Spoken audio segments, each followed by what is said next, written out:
as you begin to naturally and organically, because this cannot be forced, more presence in your body, you begin to embody more presence in your being, you will begin to feel this viscerally. But I do have to say, it's also very subtle. It's a very familiar, yet unfamiliar feeling, the unknown. Presence is what you are. Beyond this, you are not just this. This is not an enemy either. But you understand that this is fleeting. So you begin to utilize this with more wisdom, more love, and more care. Because you understand that this is part of the all. This is part of everyone. What you do to this is what you do to everybody else. What you do to everybody else is what you do to yourself. That is maturity. That is wisdom. And presence will naturally bring that wisdom. You'll just know it because you'll be it. So, presence has a very, very funny way of magnetizing certain people towards you and repelling certain people from you. Now, this is something you really shouldn't worry about because you really can't do anything about it. But when you are embodying more presence, you'll just notice some people will really enjoy being around you, and some people will feel very uncomfortable with you. Why? Because presence is kind of like a bullshit filter. So, have you ever noticed people that are not very present, people who are very in their ego, they have a very hard time making eye contact. I used to be this way. But they have a very hard time making eye contact because there's something about eye contact that kills the story, that makes it pretty much impossible to believe that they are the person, just the person. There's something about making eye contact with something or someone or an animal even that makes the facade drop. And when that happens, your person, who you think you are, who you thought you have been for so long, kind of dissolves. And that's very scary for the person, right? Because the person is deeply insecure. Presence has this very natural confidence about it. But it's also very humble and curious and innocent. And when you are naturally embodying this, when it's just happening and you are it, it shines this very bright light onto the people around you. And it can be very uplifting. And usually it is very uplifting. But people that are very, very depressed, angry, in their story, stuck in their ego, it will be very uncomfortable. And it's very interesting. I was just talking to somebody in person, and no judgment towards them. Like, they're going through whatever they're going through, and I'm not judging them. I'm just observing what's going on. I was talking to them, and we were having a conversation, but literally they were looking like this, and they're talking to me. And I'm just looking at them, like looking at their face and not their eyes. And I'm thinking, okay, I can feel like they're really uncomfortable, but I was trying not to do it. I didn't think I was doing anything that was making them uncomfortable. I was just there. I was present. I was with them. And I was like, okay, I think my energy is just too strong right now because they're in a bad state. I can just tell. So I just went away. But they would not make eye contact with me at all. And we've all been in that space where we're afraid to make eye contact. It's very interesting. I know I have been, especially when I would do psychedelics. I haven't touched psychedelics in years, but when I was doing acid and mushrooms at the time, in horrible settings, by the way, wouldn't recommend, I remember I would be so afraid because psychedelics have a way of kind of forcing you to be present, that it makes you very uncomfortable or comfortable, depending on your mood and just where your mindset is at in those moments. And I was always in a bad space. So I remember one time hiding in a bathtub because everything I saw was so sparkly. That's how I described it. I was so afraid. I literally could not look at people in the eye. I was so insecure and ashamed of myself. And the mushrooms really brought that out of me, because what they do, mushrooms, I'm not talking about acid. Acid's completely different. It's similar, but yeah, mushrooms, because they're natural, right? So we're talking about a natural psychedelic here. It brings up to the surface everything that's on your mind, all of the insecureness about yourself and your life that you perceive to be, and it shines presence right on it. So it dies simultaneously while it's bubbling out of you. And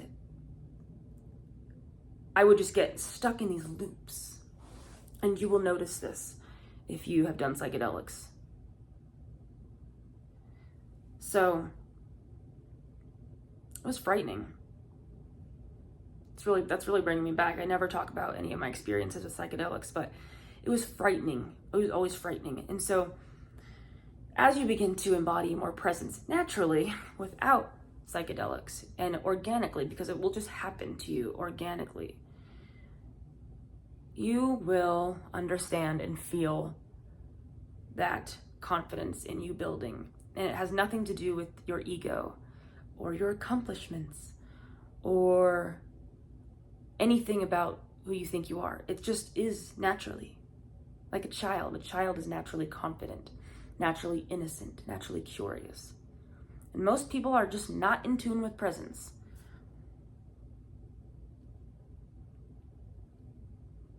So, yeah. It's a very interesting thing. You know, I was always a very deeply insecure person.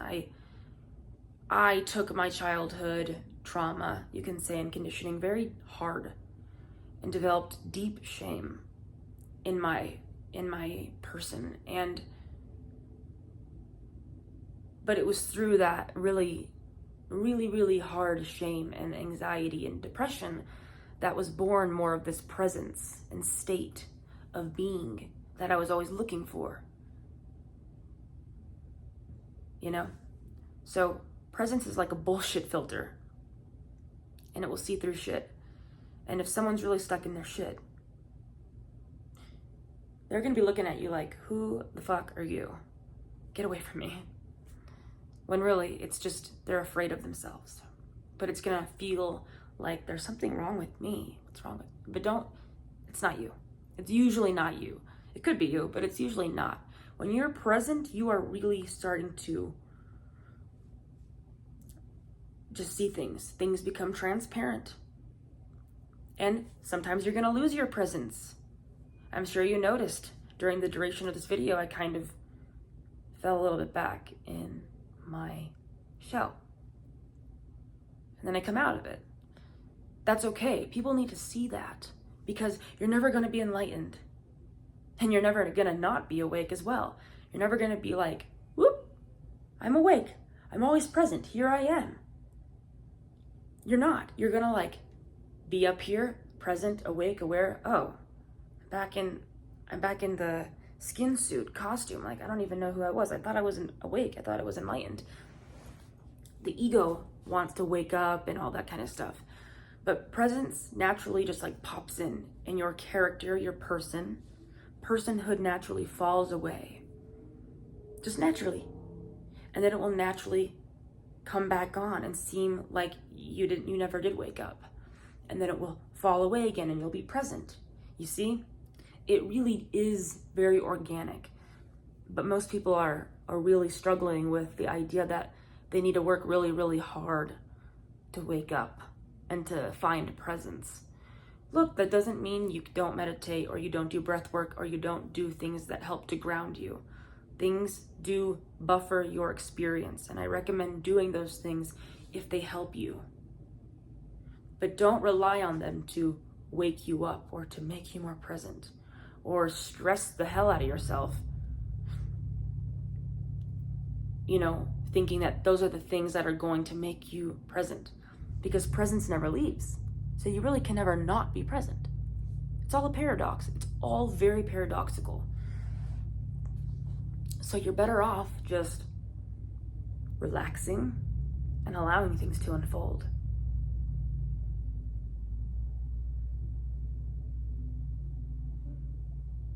You know what I mean? Allow things to unfold organically. Do your best, try, but also surrender, right? Because presence is always here. It's the person that pops in and out like a light switch. You're playing a character, yes, and it feels very dense sometimes. But that's the game. You're not actually just the person. This is like a splatter of what you are. And this will be over very soon. But you should enjoy it also. You should enjoy being here. It's not like you're in hell. It can be hell though. Absolute hell. But it can also be heaven. That's why we're looking for a balance here. You don't really have that much control over things. But also, we kind of do. It's very paradoxical. And when you understand that mind doesn't grasp what presence is, you kind of let it go, trying to understand it so bad. But it's also really fun to philosophize and to intellectualize over this stuff. I love doing that, but it can get you in these loops where you get stuck. And you start thinking, am I doing enough? Am I good enough? Am I doing the most that I can do? I mean, am I a good person? Like, you start to really question things when you try to make sense of who and what you are, because it's really ungraspable, like the wind, really. That's why it's so cool to be in form, because you're not form. You're not form first and foremost. What you are allows form to play out. So these are just some thoughts, guys. Take them with a grain of salt. Presence is who you are. Don't beat yourself up. And just subtly notice when presence naturally just over falls on top of you. And you can feel it. Just pay attention. It usually happens when you're not thinking or you're not doing something too important to yourself. You went, oh, what was my problem? Literally, that's how it is. You can be in a really bad problem and then doing something not important, and then you're like, because you're not this. But again, I want to remind you, if I didn't already, this is not your enemy either.